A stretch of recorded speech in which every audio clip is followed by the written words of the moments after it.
My name is Tara Ford, and I'm 30 years old. I live with my husband Kane, who's 5 years older than me, and our 5-year-old son. Today, I'm attending a wedding with my husband. While the bride and groom are acquaintances, it's really more my husband who knows them. I only know them by sight. The wedding is being held at a luxury hotel, and although I know it's improper, I can't help wondering how much it all costs. My husband said he was going to greet some people he knows at the venue, so I excused myself to the ladies' room. As I was leaving the restroom to return to the ceremony, I heard some unpleasant voices. "Oh. Look who's here, that defective piece of goods. Why is she in a place like this?" "What do you mean, Mom?" "Oh my goodness, you're right. Why? We didn't invite her. I feel like I'm being insulted." And they're not even trying to whisper, these aren't just snide remarks anymore, they're outright insults. However, they haven't directly addressed me. I don't want to get involved with people who would say such nasty things, so I try to hurry away. "Wait right there, you ugly thing. I know you can hear me." I think I heard someone call out to me, but I ignore it. My name isn't "you ugly thing." As I walk briskly down the hallway, I hear footsteps following me, which startles me. You've got to be kidding, they should have given up when I ignored them. Why would they embarrass themselves like this? While I'm thinking this, someone suddenly grabs my arm. Apparently, they had sprinted to catch up with me. Their nails dig painfully into my arm. "I told you to wait," shouts the woman gripping my arm, out of breath. I look her up and down before shaking off her arm. When I do, she stumbles dramatically with an exaggerated cry. What a pointless act at this point. "Elle, are you all right?" How violent she is. "I suppose this is what happens when someone with such a low intellect is raised," says another woman who had been chasing after us, supporting the first woman. Then she glares at me. "Excuse me, but what's this about? Who are you?" "What? Who am I? Are you saying you've forgotten me?" "Well, all I can say is that you seem like quite a self-absorbed and rude person. Have we met somewhere before?" When I say this, she raises her perfectly shaped eyebrows. "What's your problem? How dare you take that attitude with me? If you say you've forgotten, I'll remind you, I'm your sister Elle. Remember now? Surely even your disappointing brain can recall that. And this is our mother. Don't tell me you've forgotten your own parent too." Well, I suppose someone by that name might have been close to me once upon a time. I tilt my head. These people aren't worth engaging with seriously. My response seems to anger them both further. Just then, 2 men come running up. "Hey, what's all the commotion?" We could hear the shouting from over there. "Elle, are you finished with preparations?" "Oh wait, you're still in your regular clothes. You need to change quickly." "Dad, Ron. This person. There's an intruder who's crashed our wedding. Please, throw her out right now." Elle, as she calls herself, points at me while shouting. Didn't anyone teach her it's rude to point at people? The 2 men's reactions upon seeing me were complete opposites. The man called Dad widened his eyes, then scowled with obvious displeasure. The man called Ron froze with a shocked expression, the color draining from his face. Why is she here? I never thought I'd have to see her face on such a happy day. Right? She must have snuck in here by mistake. This is awful. Please, call security right away. Hey. What are you saying? Watch your mouth. This person is dash, Ron shouts with a pale face. Seeing this, I mutter quietly, so you really don't know anything, do you? No one notices my muttered words. Tara. So this is where you were. I was looking for you, says a new arrival, my husband Kane. Everyone's attention turns to him at once. Kane looks slightly taken aback. Sorry, I meant to come right back, but I got caught up with some strange people, I say with a wry smile as I move closer to him. Kane blinks and looks around at everyone present. Then he mutters, "Ah." It seems he's quickly grasped the situation. That's my Kane.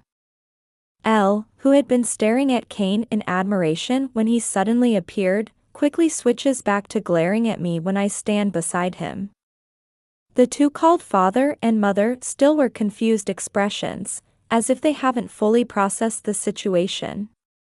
Ron, meanwhile, is clearly flustered. He's also the first to speak up. Dr. Ford. I'm so sorry. It seems my wife has been very rude. And, my deepest apologies to your wife as well. Hey. Elle, you apologize too. What? Why should I apologize? She's the one who should be apologizing. This shameless person who snuck into our important wedding. I don't know how she found out about it, but this woman is our family's shame.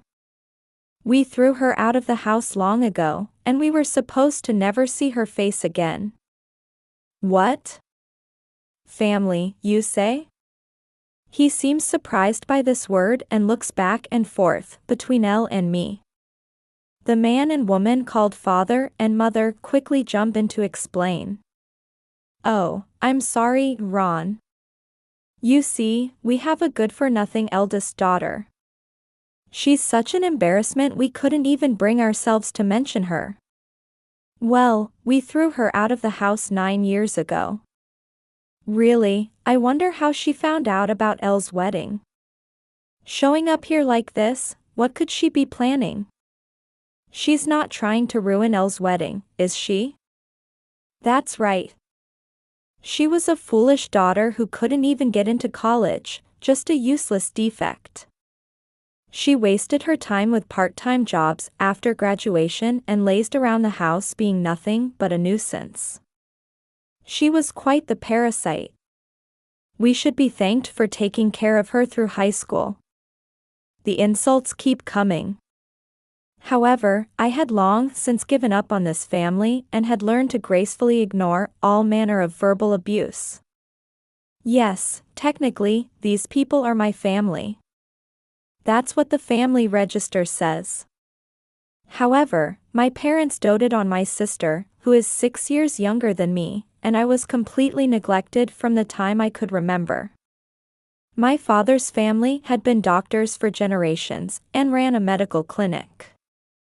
My mother worked there as a nurse. On the surface, we probably looked like a family that wanted for nothing. But in reality, it was a family poisoned by toxicity. When I was a child, I think there were times when I tried hard to be loved by my parents, but after hearing their incomprehensible reason that his sister is cute, and you're not, for always prioritizing my sister, I stopped expecting anything from my family. Fortunately, if I do say so myself, I was smart and liked studying. So I focused on studying hard to get out of the house as soon as possible. By that time, I think I was already playing the role of the failed older sister to my family. Listen here. We won't allow you to go to college. You're just a defective good-for-nothing anyway. There's no way you could get into college. You'll start working right after high school. And you'll give us money. You need to properly repay us for raising someone as unlovely as you. That's right. You've always lacked gratitude. College expenses? We might consider it for L, but we won't spend another penny on you. You'll spend your life serving this household. Well, I doubt you could get a decent job anyway. My parents told me this in my 3rd year of high school. By the way, I recorded that conversation and have kept it until today. By the time I was in high school, I was recording almost every abusive word and unreasonable treatment from my family. L, my sister, completely looked down on me due to our parents' unchanging attitude, and constantly tried to assert her superiority. I'm going to become a doctor and take over Dad's practice. I'll work hard for big sister's share too. Oh, how wonderful of you to say that. Yes, use her as an example of what not to be. Don't worry, L, you can do it. That's right. We'll support you all the way.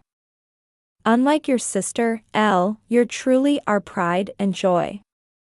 They would have these exchanges right in front of me, deliberately showing off. Yes, it was all just a charade. After graduating high school, I worked various part-time jobs as a freelancer for about 3 years. I did live at home during this time. Despite finding my presence annoying, they wouldn't let me leave the house on my own, probably because they wanted to keep me around to use as they pleased. But actually, I had secretly rented an apartment. They would say things like, "We won't forgive you if you do this," or "We won't forgive you if you don't do that," but I realized that once I became an adult, I didn't need my family's forgiveness for anything. Of course, there were complicated matters like finding a guarantor and such. By the way, since I underreported my part-time income, I was able to keep the money they demanded I give to the household to a minimum. Additionally, I started investing and gradually increased my savings. Then, when my sister was preparing for her high school entrance exams, I was kicked out of the house for the convenient reason that she said, "I can't concentrate on studying with you around." My parents apparently intended to have forgiven me and let me return home once things cooled down, but I took the opportunity to leave for good. They must have been surprised that I, who they thought couldn't do anything on my own, didn't come back. But they must have quickly stopped caring. After all, my parents only needed my sister. It's been 9 years since then, huh? While I'm lost in my thoughts, the argument between my sister and Ron, the man, is heating up. Oh right, today is their wedding. So these two are getting married. The invitation might have had my sister's name on it, but I didn't pay attention, thinking it was just someone with the same name.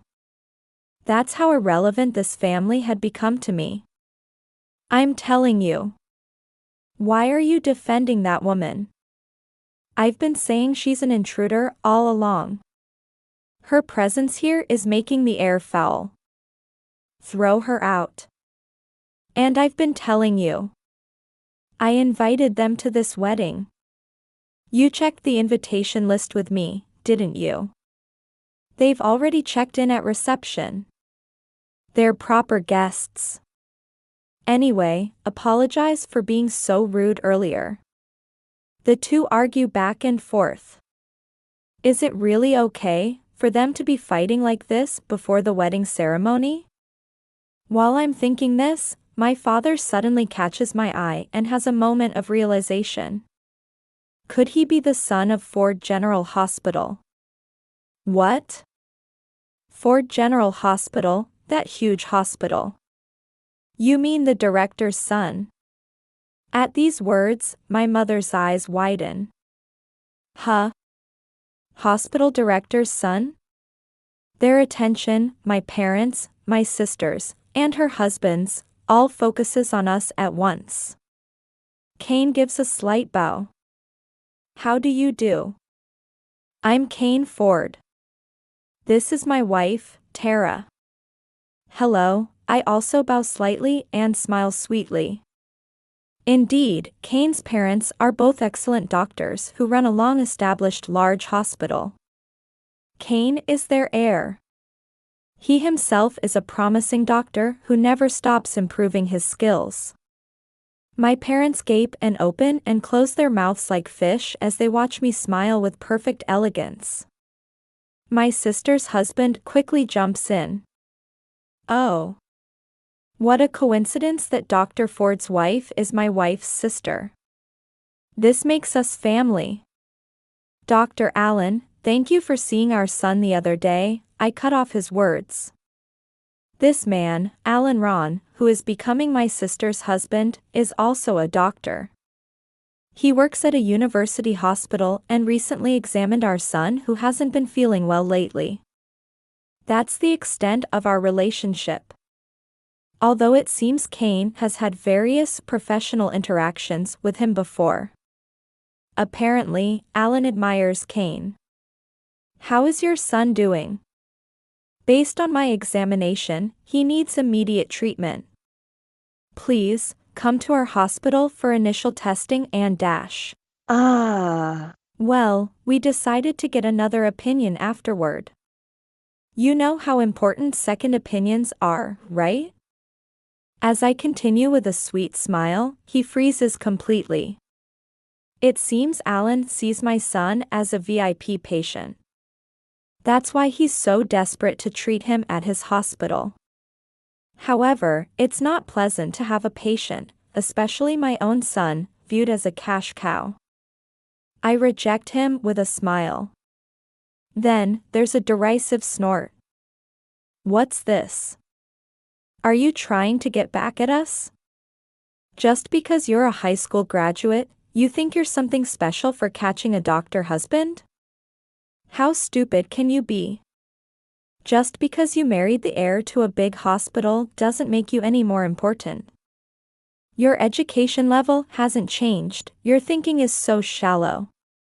And you even have a son?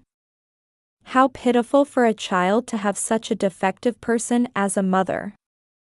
Hey, Al. That's enough.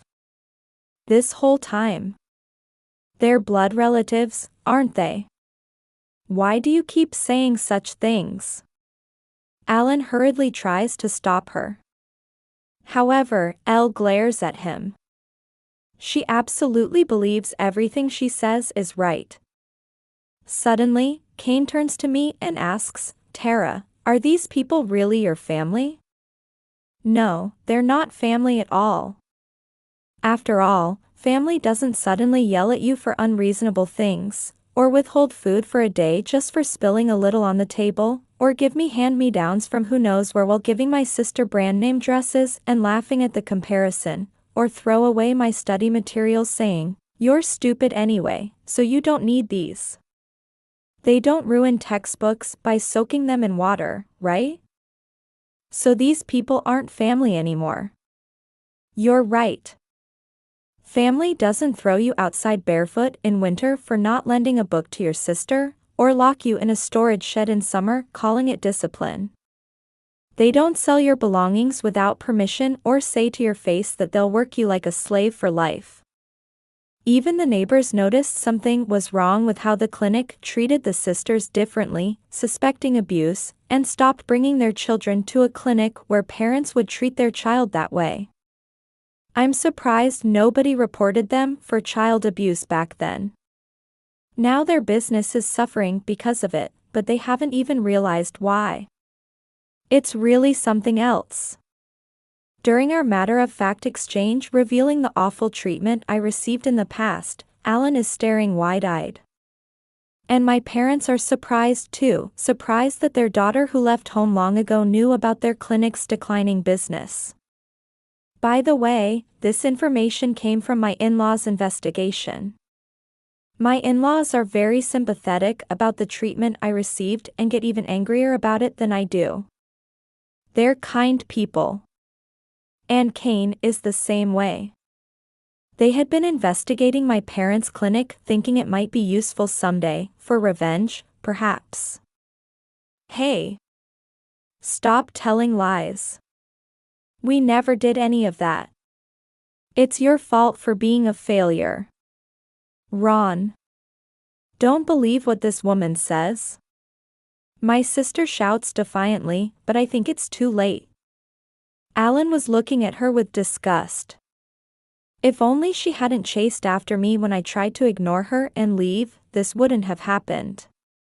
No, you're the one who's been lying all along. What do you mean? You said Dr. Ford's wife only graduated high school. She's a college graduate who started a company and is its president. A medical food-related company that even our hospital relies on. What? President? My sister looks at me like she's seeing something unbelievable. My parents wear the same expression. Don't you dare lie. You only graduated high school. What's this about college? Are you saying you went to college without telling us? Yes, I did. After all, I was an adult, and I had no reason to report anything to people who weren't really family anymore, right? How dare you speak to your parents that way? We told you we wouldn't allow you to go to college. And why exactly did I need your permission? When I respond with exasperation, my parents grind their teeth. During my time as a part-time worker after high school graduation, I had saved up a considerable amount of money. I used part of it for college expenses. There were still things I wanted to learn and things I wanted to do. Once I left home, I was completely free and could do anything.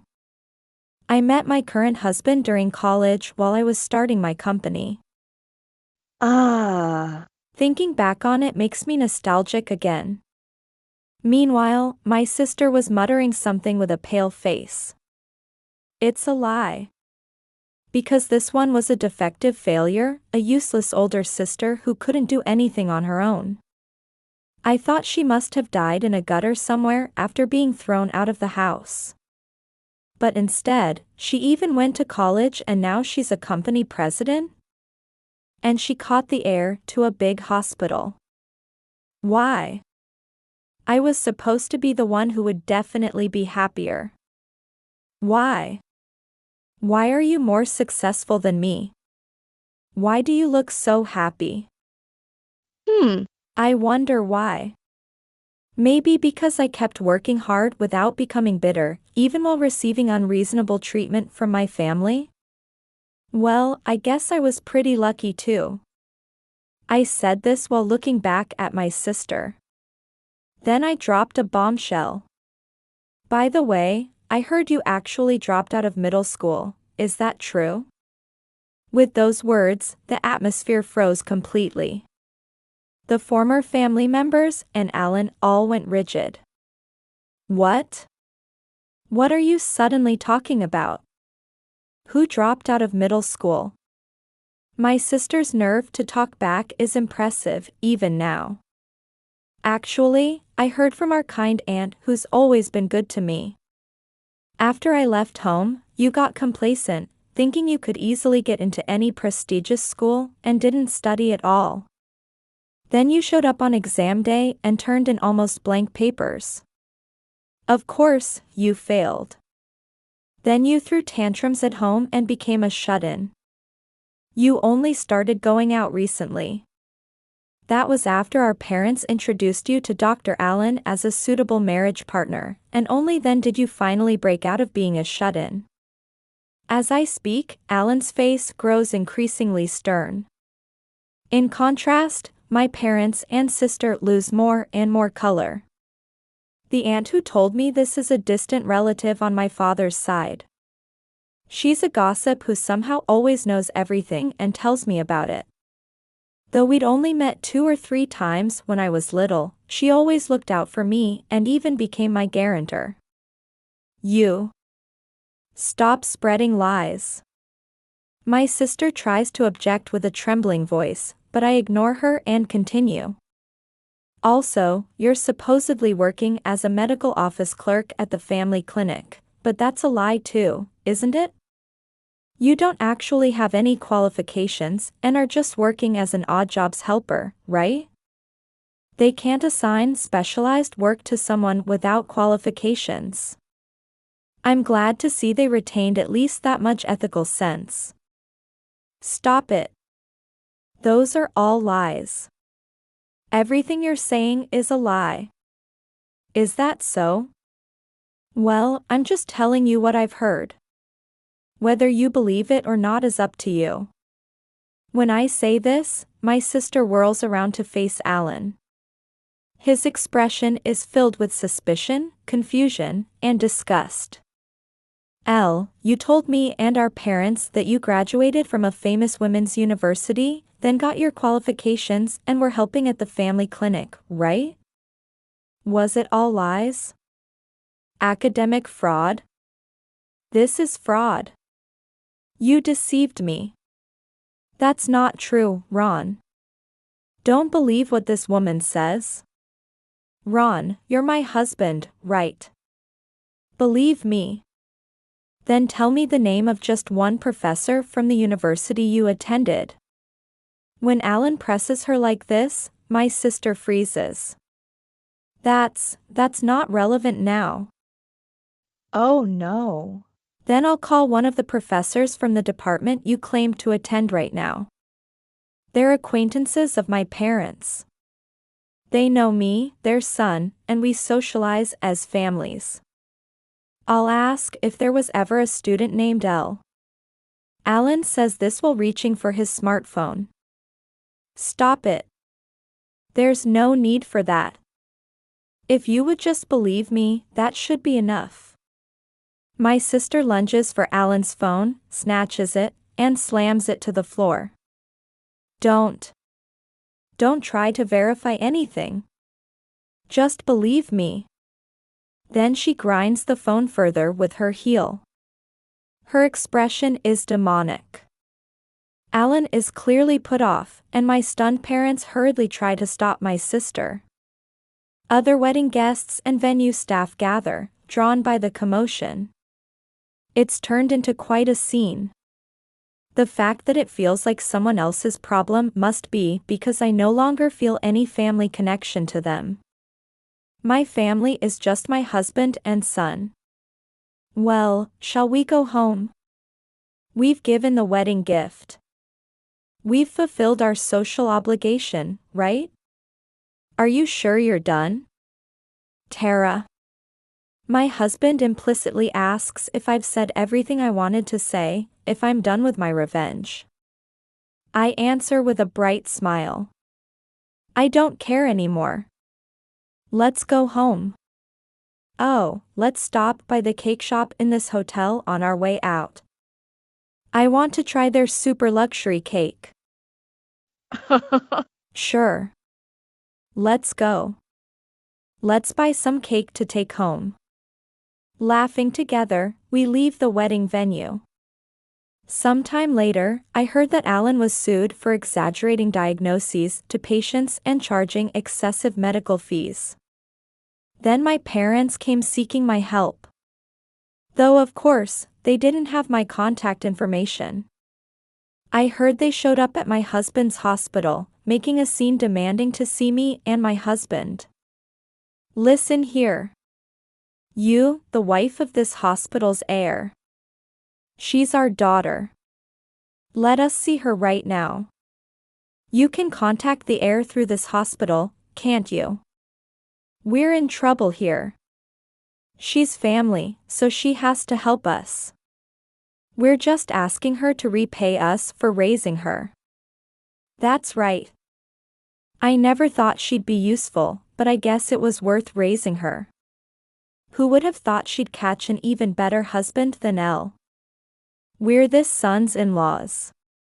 Of course he should help us. They were apparently making this kind of scene at reception. However, the ones who came out to meet them weren't me or my husband, but my in-laws. My in-laws apparently silenced my parents with one glare and said, "What do you want with our daughter?" My parents literally froze like frogs before a snake and scurried away. They persisted in trying to make contact after that, but eventually their negligence caught up with them and their clinic closed down quickly. When I heard about it, I felt nothing. After that, I heard my sister and her husband divorced. Actually, I'm surprised their marriage lasted even a few months.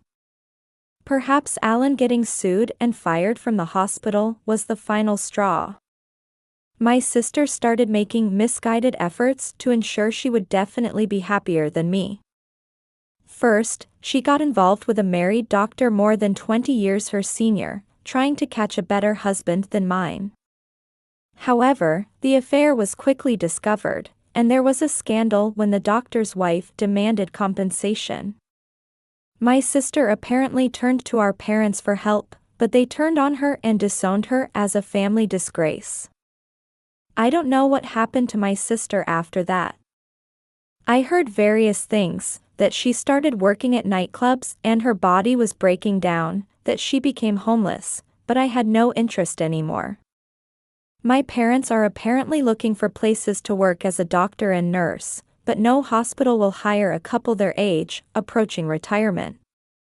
Well, those are just rumors about my parents. It's because rumors about how they treated me had spread throughout the medical community. I don't have time to waste thinking about people who aren't even family anymore. After getting a second opinion at another hospital, my son's health problems were resolved with medication, without needing hospitalization. I protect my family. I always will.